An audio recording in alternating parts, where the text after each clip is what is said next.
away. He smells it. Like, Who's smoking in there? Give you 3 guesses who just left. All right, the attendance tonight was 20,023, sold out. Gate was 11.01 million, highest grossing event in the arena's history. Fight of the night, Elliot, Lerone, Carlos, and Khamzat, they all won $50,000. Hi. Hello. We'll start with the main event. Incredible energy in the crowd, incredible fight itself. Khamzat's performance, I mean, was unbelievable. Yeah. Give us your takeaway of it. And did you see before this fight that being the possible way it was going to play out? No. The lead up to this fight, I said, I bet the main event is the fight of the night. Didn't see that coming, but not shocked either. I mean, you go in and dominate the way that he dominated. If you can do it the first round, more than likely you're going to do it the second and throughout the rest of the fight. Yeah.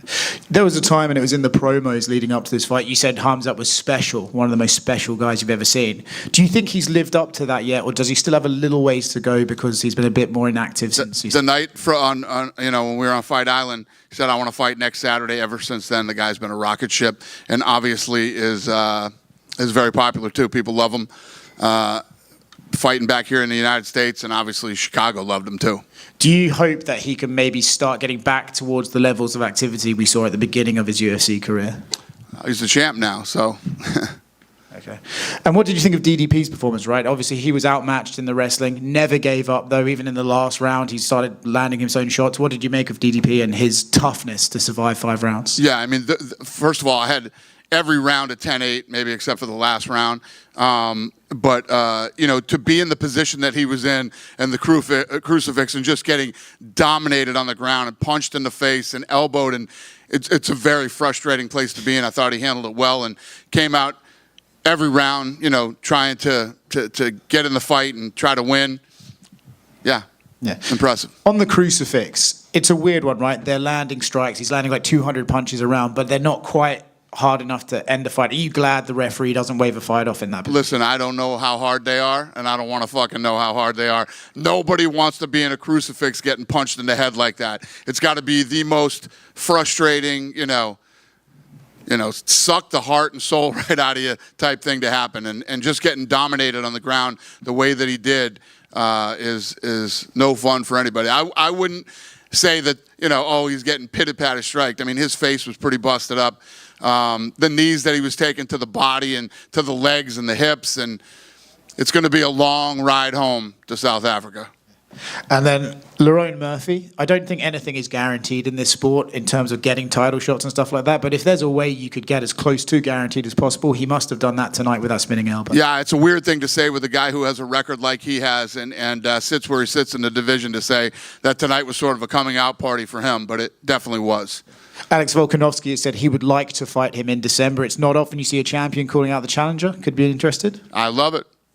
And then as far as Carlos Prates, another spinning back elbow and finish, crazy stuff. Wants to fight in Rio. You gave him that fight against who, we're not sure. But MVP was here earlier and said he would step in and fight in Brazil.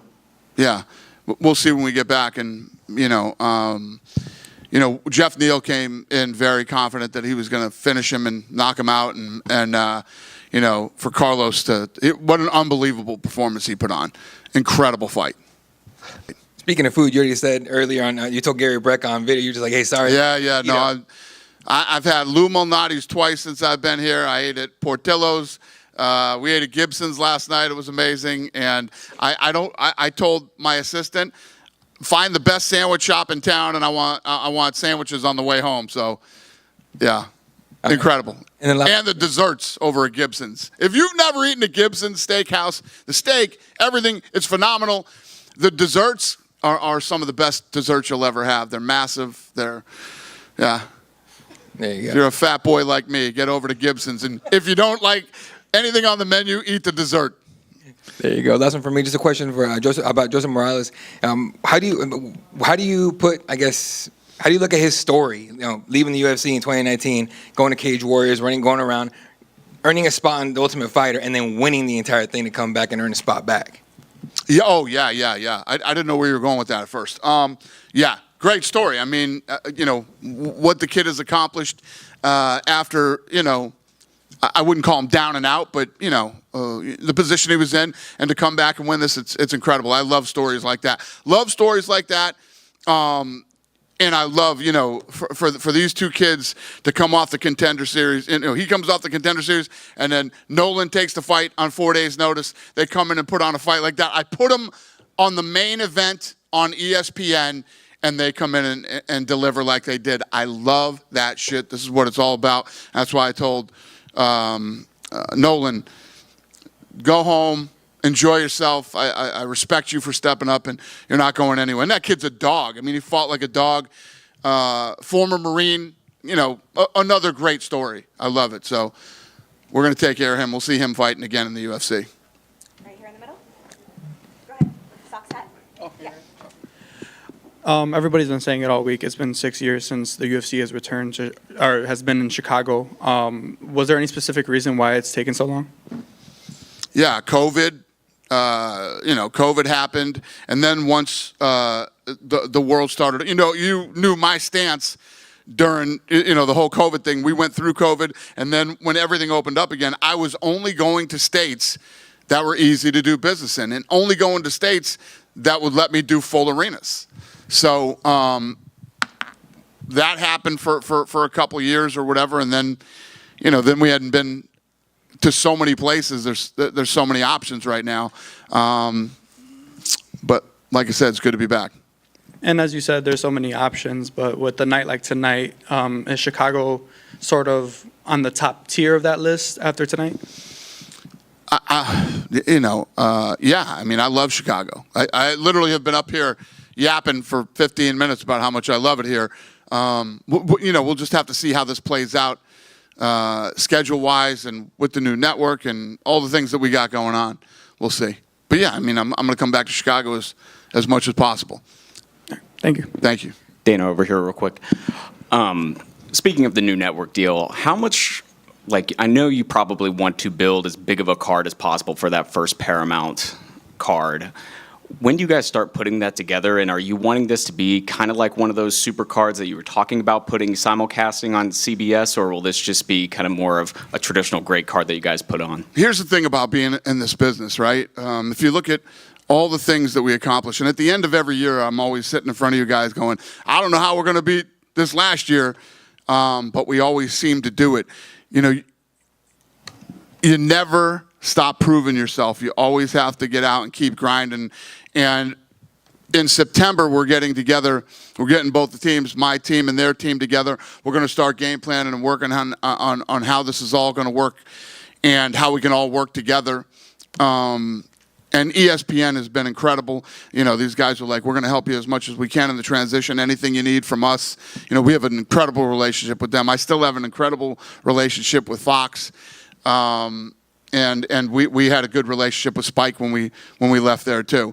The guy Philippe Dumont, I'm sure you've all heard me and how I feel about that fucking guy, but who was one of the executives at the company back then, I'm not a fan of, but every other relationship I've ever had with all these networks, I still have, and nothing. There'll be no difference with ESPN when we leave. And I don't know what the fuck you asked me or where I'm going right now, but we got a lot of work to do. That's the answer to your question. And then, speaking of the deal, and I know obviously you still have a great relationship with ESPN, the Contender Series is still on ESPN. Do you guys have kind of an ETA of what you're looking at in terms of the rights deal for Tough and the Contender Series? Because I believe you said that was not part of the original deal with that Paramount. Yeah, so what's your question about it? Do you guys have kind of a rough timeline of when you're wanting to get a rights deal for those two entities? We haven't even got the teams together to talk yet, and there's still a lot of work to do. Right. Thank you, Dana. Yep. Dana over here, former Celtic Kristaps Porzingis, he said he was interested in fighting for the UFC, and his post-NBA dreams were to be in MMA. What are your thoughts on that, and would you be open to that now that he's not on your Celtics? I like him. He's a great guy. That's a tough transition to leave basketball and come fight in the UFC. But I love that that's how he feels, and we'll see when he retires. And once you'd have to fight some amateur fights, and once you get a couple fights under your belt, or one, you might change your mind. I don't know. We'll see. But I like him. I'm not gonna, say I wouldn't do anything with the guy or anything like that. consider him a friend. So Congrats on a great night. thanks, brother. Appreciate it. You guys done with me? Yeah?